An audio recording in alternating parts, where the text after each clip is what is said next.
இயேசுவில் பிரியமான சகோதர சகோதரிகளே, உங்களுக்கு சமாதானம் உரித்தாக்குக. இந்த நாளில் புனித பிரான்சிஸ் அசிசியார் அவருடைய தாழ்ச்சியை பற்றி நாம் தியானிக்க இருக்கிறோம். 1 யோவான் 2ஆம் அதிகாரம் 15 கூறுவது போல, உலகின் மீது அதிலுள்ளவை மீதும் அன்பு செலுத்தாதீர்கள். அவ்வாறு அன்பு செலுத்துவோரிடம் தந்தையினால் அன்பு செலுத்த இயலாது. புனித பிரான்சிஸ் அசிசியார் தந்தையை, கடவுளை முழுக்க 100% அன்பு செய்ய அவர் விரும்பினார். ஆகவேதான் சகோதரி தாழ்ச்சியை அவர் மனமுவந்து ஏற்றுக்கொள்கிறார். புனித பவுல் கொலோசியருக்கு எழுதிய திருமுகம் 3ஆம் அதிகாரம் 2, இவ்வுலகு சார்ந்தவை பற்றி அல்ல, மேலுலகு சார்ந்தவை பற்றியே எண்ணுங்கள். அசிசியாருடைய மனமாற்றத்திற்கு பிறகு மேலுலகை சார்ந்தவை பற்றியே அவர் ஆசித்தார், அவர் அதையே நாடினார். ஆம், இயேசுவில் பிரியமானவர்களே, புனித பிரான்சிஸ் அசிசியாருடைய ஏழ்மையை கடைபிடிப்பது என்பது நம் அனைவருக்கும் ஒரு பெரிய சவாலாக இன்று இருக்கிறது. என்னுடைய வாழ்க்கையிலும் அது ஒரு சவால். ஒரு முறை புனித பிரான்சிஸ் அசிசியார் அவருடைய சகோதரர்களோடு இருக்கும் பொழுது, ஒரு தாயார் அவருடைய இல்லத்திற்கு வருவார். வந்து அசிசியாருடைய அவருடைய சகோதரிடம் ஏதாவது உண்பதற்கு இருந்தால் கொடுங்கள் என்று சொல்லுவார். அப்பொழுது அந்த மடத்து தலைவர் தந்தை பிரான்சிஸை, நம்மிடம் நாம் உண்பதற்கு, நம் சகோதரர்கள் உண்பதற்கு கூட எதுவுமே இல்லை என்றார். அசிசியார் அவருடைய இருந்த அந்த சிறிய அறையில் திரும்பி பார்க்கும் பொழுது, ஒரு நியூ டெஸ்டமெண்ட் விவிலியம், புதிய ஏற்பாட்டு விவிலியம் ஒன்று இருப்பதை பார்ப்பார். அந்த விவிலியத்தை இங்கே கொண்டு வாருங்கள் என்று மடத்து தலைவரிடம் சொல்ல, அவர் அதை கொண்டு வந்து அசிசியாரிடம் கொடுக்க, அசிசியார் அந்த விவிலியத்தை அந்த தாயிடம் கொடுத்து சொல்வாராம், இந்த விவிலியத்தை நீங்கள் விற்று இதில் கிடைக்கின்ற பணத்தை வைத்து நீங்களும் உங்கள் கணவரும் பிழைத்து கொள்ளுங்கள் என்று சொல்வார். அந்த ஒரு தாய் தன்னுடைய பிரான்சிஸ்கன் சபையில் சேர்ந்த 2 சகோதரருடைய ஒரு தாயாவார். அசிசியார் தனக்கென்று எதையும் வைத்து கொள்ள அவர் ஆசிக்கவில்லை. அசிசியார் கடவுள் மீது முழுக்க நம்பிக்கை வைத்திருந்தார். பணத்தின் மீதோ ஆட்கள் மீதோ இல்லை. ஆகவே தான் மனமாற்றத்துக்கு பிறகு அசிசியார் கடவுள் கொடுப்பார் என்ற ஒரு நம்பிக்கையோடு இருந்தார். தன்னுடைய சகோதரர்களையும் அவ்வாறு வாழவே அவர் ஆசித்தார். ஒரு முறை அசிசியாரோடு 8 சகோதரர்கள் இருக்கும் பொழுது, அசிசியார் அவர்களை இருவராக, எவ்வாறு ஆண்டவர் 72 சீடர்களை இருவராக அனுப்புவார், அதே போல அசிசியார் தன்னுடைய சீடர்களை அனுப்புவார். அனுப்பும் பொழுது இயேசு சொன்ன அதே வார்த்தைகள், பணப்பையோ கைத்தடியோ எதுவுமே நீங்கள் எடுத்து செல்ல வேண்டாம் என்று. எதற்காக? கடவுள் உங்களை பார்த்து கொள்வார், வழி நடத்துவார் என்ற நம்பிக்கையுடன் அவ்வாறே சகோதரர்கள் செல்வார்கள். சென்ற பின்பு ஒரு சில மாதங்களுக்கு பின்பு அசிசியார் மறுபடியும் அந்த சகோதரர்களை பார்க்க வேண்டும், அவர்கள் திரும்பி அவரிடம் வர வேண்டும் என்று ஆசிப்பார். அப்பொழுதே அசிசியார் ஆண்டவரிடம் எடுத்து சொல்வார், என் சகோதரர்களை பார்க்க நான் விரும்புகிறேன் என்று. இந்த நாட்களில் நம்ம மெயில் அனுப்பலாம், தொலைபேசியில் தொடர்பு கொள்ளலாம். ஆனால் அந்த நாட்களில் எந்த வசதியுமே இல்லை. ஆனால் சகோதரர்கள் 8 பேரும் ஒரே நேரத்தில் வந்து அசிசியாரிடம் சேர்ந்தார்கள். அவர் ஆண்டவரிடம் சொன்னார், ஆண்டவர் அவர்களை அழைத்து வந்தார். அவர்கள் திரும்பி வந்த பிறகு அவர்கள் வாழ்க்கையில் ஆண்டவர் எவ்வாறு அதிசயத்தை காண செய்தார், ஆண்டவர் எவ்வாறு அவர்களை வழி நடத்தினார், பார்த்து கொண்டார் என்று மகிழ்ச்சியோடு சகோதரர்கள் அசிசியிடம் சொல்வார்களாம். இயேசுவில் பிரியமானவர்களே, அசிசியார்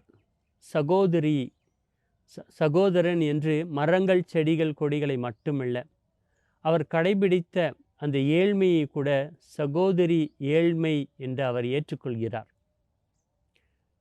அசிசியாரை பற்றி எழுதும் பொழுது அவருடைய ஏழ்மையை பற்றி எழுதும் பொழுது இவ்வாறு சொல்வார்கள்.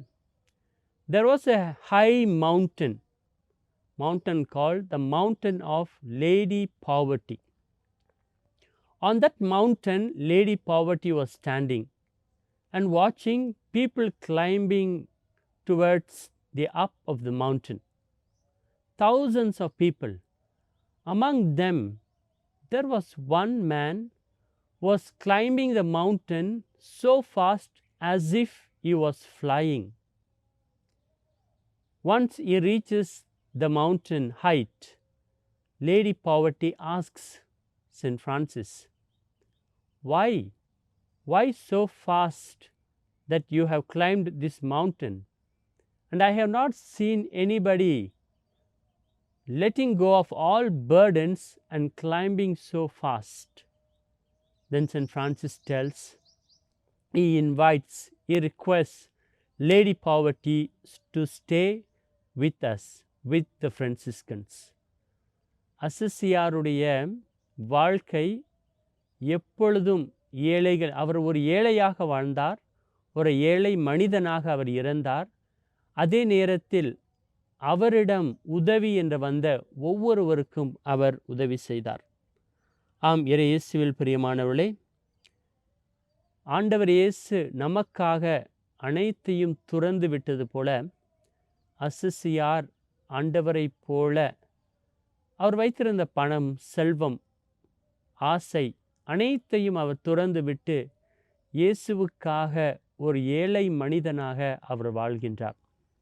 அந்த ஒரு எடுத்துக்காட்டை தான் நாம் சிந்தித்து கொண்டு இருக்கிறோம்.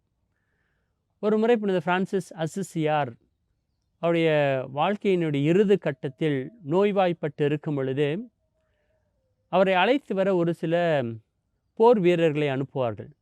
அந்த போர் வீரர்கள் அவரை அழைத்து வரும் பொழுது வழியில் அவர்களுக்கு பசிக்கும்.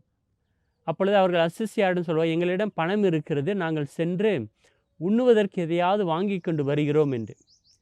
அவர்கள் போவார்கள். அந்த நேரத்தில் கடைகள் அனைத்தும் மூடியிருக்கும்.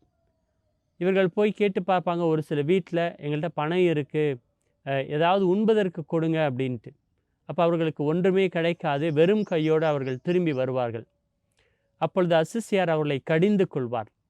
நீங்கள் உங்கள் பணத்தின் மீது நம்பிக்கை வைத்தீர்கள், இப்பொழுது இயேசுவின் பெயரால் நீங்கள் செல்லுங்கள், இயேசுவுக்காக, இயேசுனுடைய அன்பிற்காக ஏதாவது கொடுங்கள் என்று பிச்சை எடுங்கள், பார்ப்போம் என்பார்.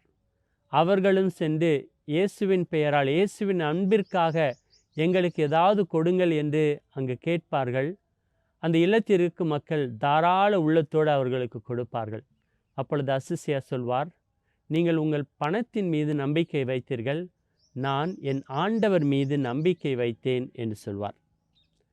அசிசியாருடைய ஜெபம், let us desire nothing else, let us wish for nothing else, let nothing else please us and cause us delight except Creator and Redeemer. Let us desire, வேறு எதையும் நாம் ஆசிக்க வேண்டாம், ஆண்டவர் ஒருவரை தவிர, அவர் ஒருவரே நமக்கு மகிழ்ச்சியை கொடுக்கட்டும் என்று புனித பிரான்சிஸ் அசிசியார் சொல்கிறார். அசிசியோட வாழ்க்கையில் அவரால் அனைத்தையும் விட்டுவிட முடிந்தது. He was able to let go. But நாம் மனித இயல்பை பார்க்கும் என்றால் நாம் இன்னும் அதிகமாக சேகரிக்க வேண்டும் என்று தான் ஆசிக்கிறோம். ஆனால் அசிசியார் ஒரு பணக்கார குடும்பத்தை சேர்ந்தவராக இருந்தாலும் அனைத்தையும் துறந்து விடுகிறார். என்னென்றால் அசிசியார் வாழ்ந்த காலத்தில் 2 வகையான மக்கள் இருந்தார்கள், மேஜர்ஸ் அண்ட் மைனர்ஸ்.